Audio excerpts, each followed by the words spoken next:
So a couple of things. As today is being celebrated, like you said, Vimba, is International Democracy Day, we are not practicing democracy here. We are practicing a demonstration of craze and madness. And I'll tell you why.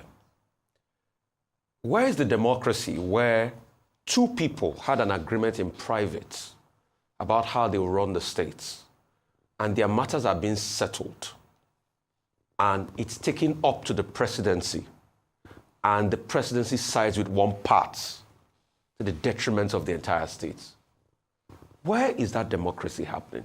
Nigeria. Where is the democracy happening? Where you have a case of a state of emergency and you remove the governor and you suspend democratically elected officials in the state just because you want to hold the hand of everybody and conduct a funny local government election that would tilt the power in favor of Mr. Wike. That happens in Nigeria. Where is the democracy where the Supreme Court ought to stand strong? And you were on this table, Ayo. Vimba, I think you were on this table too. The day I openly challenged the Supreme Court here, and these were my words, it would be a miracle if they could hear the case brought by the level state governors against the state of emergency, which will have been an important determinant point of our democracy in this country. But I was correct, and I won the challenge against the Supreme Court of Nigeria. I was right.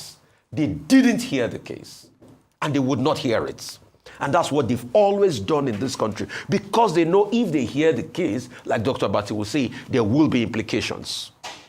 So they didn't hear it. They waited for the case to peter out till the end. And today, Ibbas is going to church. How will he not go to church to do Thanksgiving? You called him in to come and stroll and enjoy a position free of no charge. You gave him the best day of his life in his retirement. How will he go and do Thanksgiving? That's the reflection of the democracy that we practice in this country. And as that continues, nothing will work. And please, for the judiciary, do well. You see, the fight against the military was a whole lot easier because we had radical people in the judiciary that stood for justice. Today, we can't say the same. The same judiciary that was quick to hear Wike and his associates' case when they brought the case against the local government election, given the 90-day quota, that was quick to hear that case last year, is the same judiciary that is mute today as regards a case of state of emergency. I know they will give excuses. They will say we went on recess and all of that, we went on break. So how will Ibbas not celebrate? And the truth is, no accountability will be done. Nobody will hear accountability out. We were all seated here. How the budget was increased. The same budget that was a struggle that they said Fubara could not pass because 4 people passed, it was an aberration. That's the same budget a man with a state of emergency passed and utilized. And we had local government elections. So, with due respect, as far as I'm concerned, this is not the democracy we are celebrating. This is a demonstration of grace. And it shocks me the most that the people that were loudest against the military are the ones running the democracy today. They are the ones in charge. We remember the role they played in the military. I go talk them. Secondly, it's the same aberration that goes on in this country that leads to the madness that's going on in our oil sector. At first, we said, oh, what was the problem? We should have local refineries. NNPC took us on a merry-go-round. They claimed that they pumped in 3 billion. They claimed at first that the refineries were working, despite the fact that we told them the refineries were not working. What happened? It turned out they were not working. Do you know that part of the imports that is going on, do you know that as of January, NNPC still imported petrol into this country with other marketers? Is that supposed to be the case where in a refinery that NNPC owns shares, the Dangote refinery, didn't we see in this country how NNPC reduced the amount they were supposed to pay completely for the Dangote refinery because interests to them matter? The same Dangote refinery that they said, okay, we will make crude available for, but they can't make crude available. That's why Dangote is going to import crude. Importing crude is not an aberration, taking the same forex we claim we don't have away. So the same argument that we make, that we spend about 15 trillion in forex to import crude every year when we had no refinery, are we not almost spending the same amount because some marketers feel the game will not favor them, so they will import substandard fuel into the system and sell here? Under NNPC's tenure in 2022, did we import fuel that had high methane content that was knocking engines in this country? Did NNPC pay compensation? No. So that's the aberration that continues. And how are they going to give Dangote crude oil in the crude for swap deal? Because you have a country that has sold most of its crude in forward sale.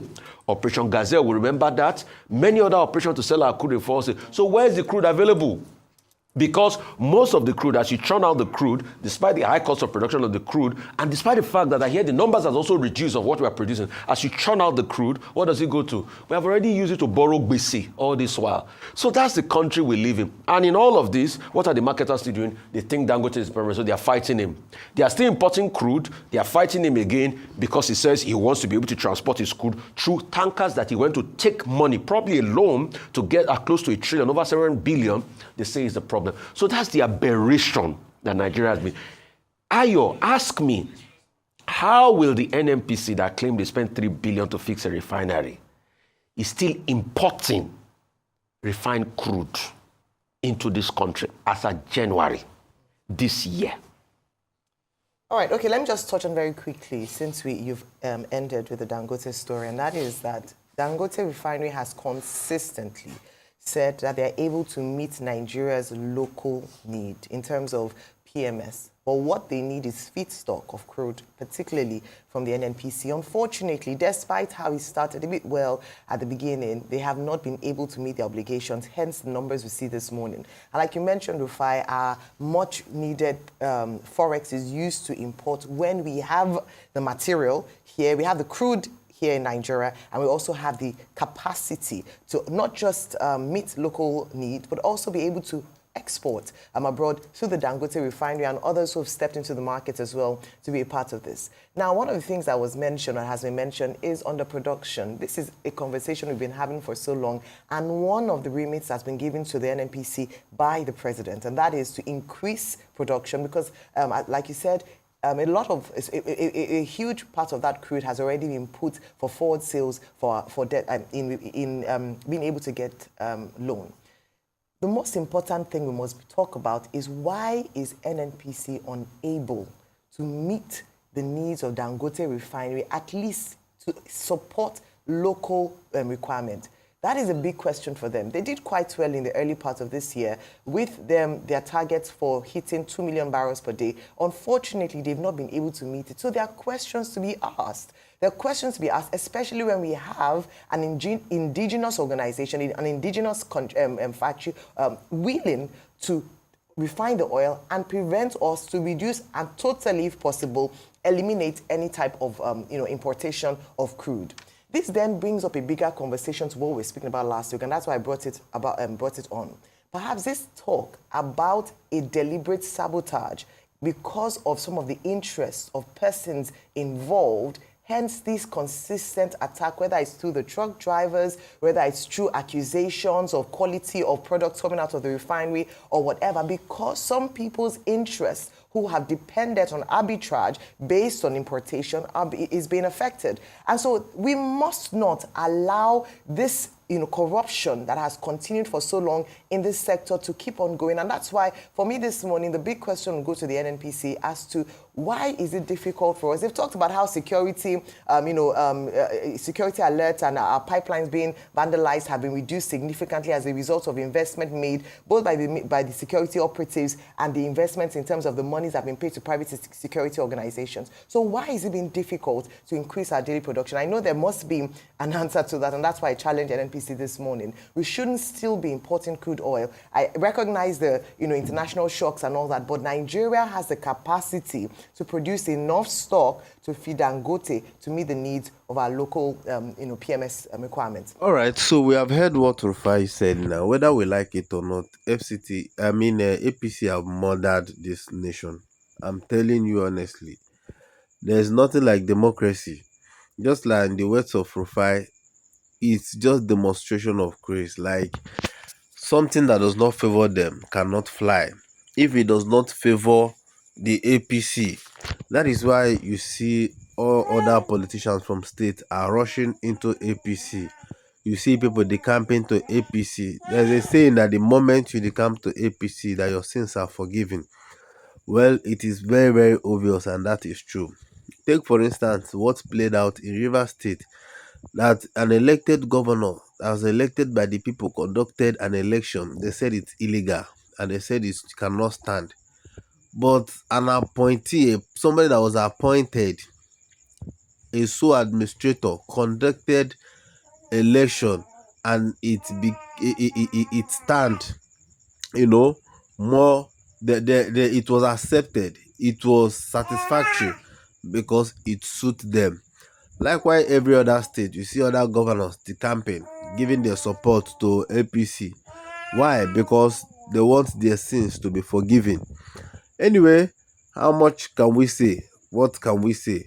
It is glaring and it is obvious. We will see more craze in 2027. 2027 is not really going to be funny. Like, seriously, I am pretty sure that by next year, we'll see a whole lot of the camp. People are just watching to see what is really going on. You see how APC, there are certain crises in different political parties, bringing people, paying people to come and cause crisis and cause problem and take them to court. Anyway, this is Nigeria for you, Sha. Let us see how it's going to end, Sha. But the truth is, the sole administrator that is thanking God. Anyway, God will accept your thanksgiving. Thanking God for making way for you to come and enjoy yourself, and enjoy liberty, enjoy governance. That is a very, very good one. Add to your experience after you have retired from office. That's a very, very nice one. Anyway, you guys can let us know what you think about this on the comment sections. Thank you for watching, and please don't forget to share your opinion respectively on the comment section. See you in the next video.